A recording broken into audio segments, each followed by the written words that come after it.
அட போங்கப்பா! எப்படி பண்ணாலும் வெண்டைக்கால இருக்கிற வளவளப்பு தன்மை போகவே மாட்டேங்குது. அப்படின்னா நான் சொல்ற 2 டிப்ஸ நீங்க ஃபாலோ பண்ணி பாருங்க. வெண்டைக்காவோட பச்சை நிறம் மாறாம சூப்பரா ஃப்ரை பண்ணலாம். ஃபர்ஸ்ட் டிப் என்னன்னா வெண்டைக்காவ கிளீன் பண்ணிட்டு தொடச்சிட்டு கட் பண்ணிடுங்க.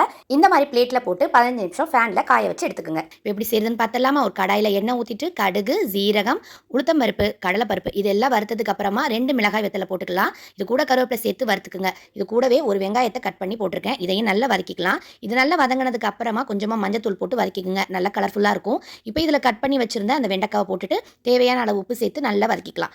இந்த மாதிரி லோ ஃப்ளேமில் வச்சு நீங்கள் வதக்கி வதக்கி விட்டீங்கன்னா வெண்டைக்காய் வளவளப்பு இல்லாமல் சூப்பராக வர ஆரம்பிச்சிடும். இப்போ 2வது டிப்ஸ் என்னன்னா இதில் இருக்கிற கொஞ்சம் கொஞ்சம் தண்ணியும் இழுத்துக்கிறதுக்காக அரிசி மாவு 1 ஸ்பூன் சேர்த்துக்கணும். மிளகாய் தூள் 1 ஸ்பூன் சேர்த்துக்கிறேன். உங்களோட காரத்துக்கு ஏற்ற மாதிரி மிளகாய் தூள் சேர்த்துக்குங்க. இப்போ இது எல்லாத்தையுமே நல்லா கலந்து விட்டுறலாம்.